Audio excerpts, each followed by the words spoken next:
Buen día, soy el alumno Carlos Castillo García de la Universidad Autónoma de Tamaulipas y voy a presentar la segunda parte de mi exposición.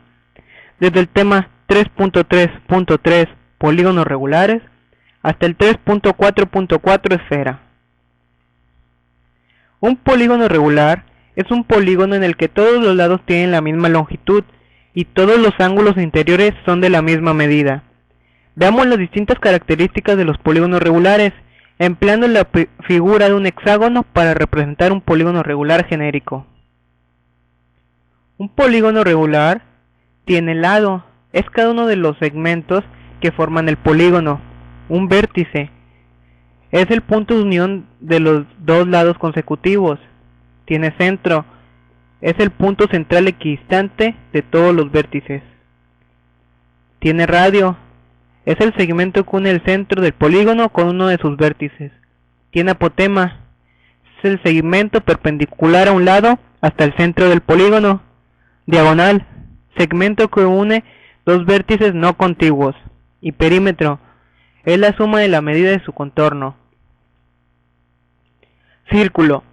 Un círculo en geometría es el lugar geométrico de los puntos del plano cuya distancia a otro punto fijo llamado centro es menor o igual que la longitud del radio.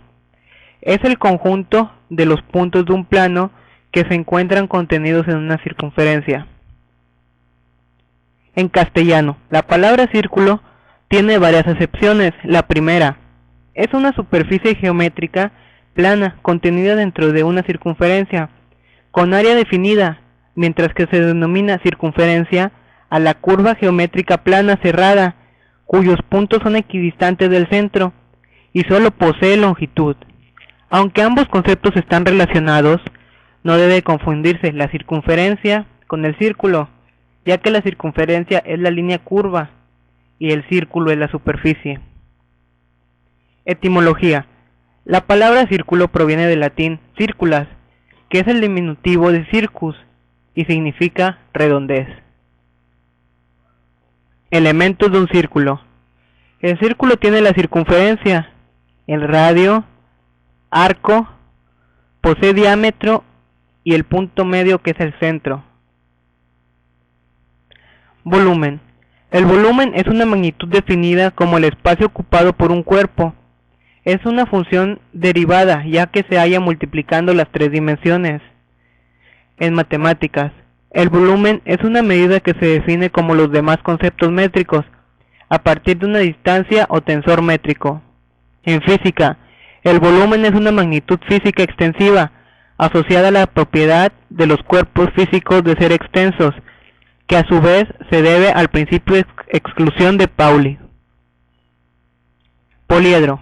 Un poliedro es, en el sentido dado de la geometría clásica al término, un cuerpo geométrico cuyas caras son planas y encierran un volumen finito. Los poliedros se conciben como cuerpos tridimensionales, pero hay semejantes topológicos del concepto en cualquier dimensión. Así, el polígono es el semejante topológico de dos dimensiones del poliedro, y el policoro, el de cuatro dimensiones. Todas estas formas son conocidas como politopos, por lo que podemos definir un poliedro como un politopo tridimensional.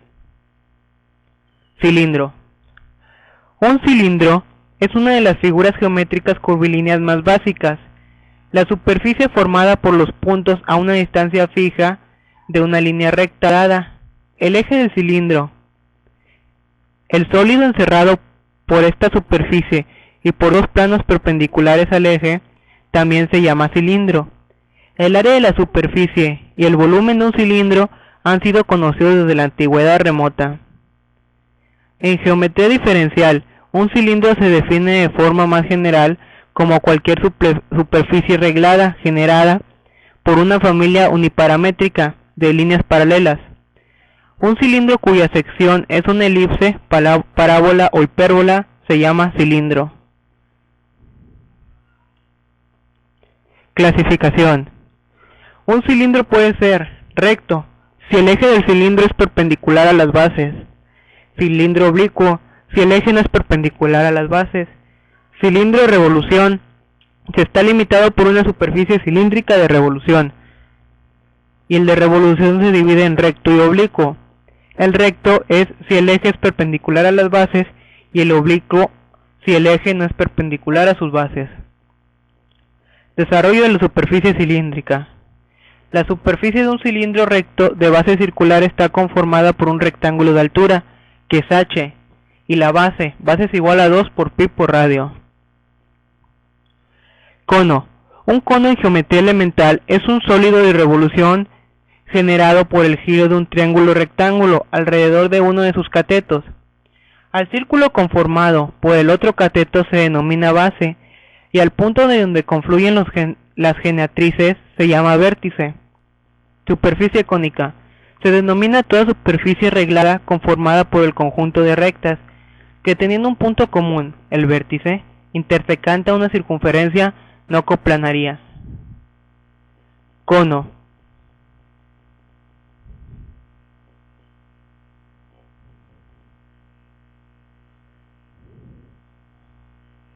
La clasificación de los conos.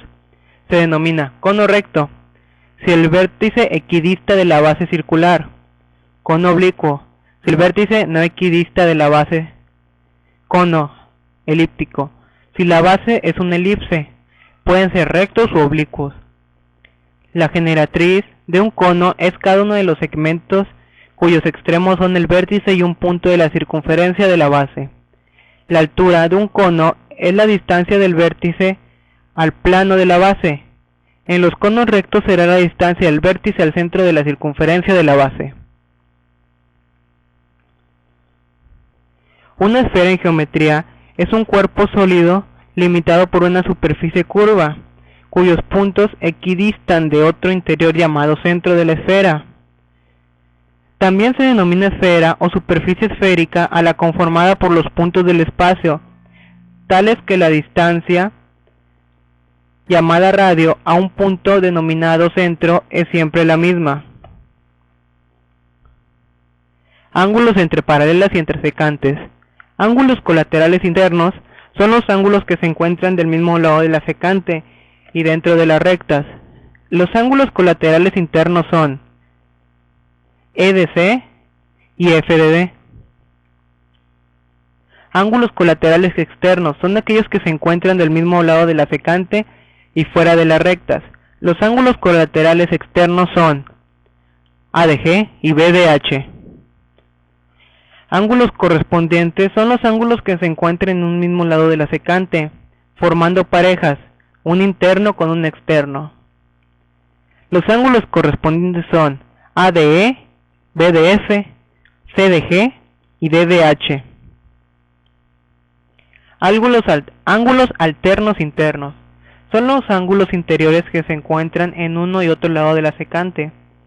Los ángulos alternos internos son EDD y CDF.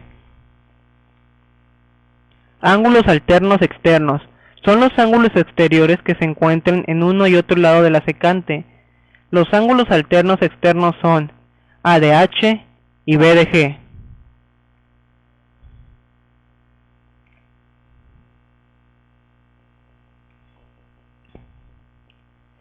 Ángulos opuestos al vértice son aquellos que tienen como mismo vértice y se oponen uno al otro. Los ángulos opuestos por el vértice son ADD, EDH, BDC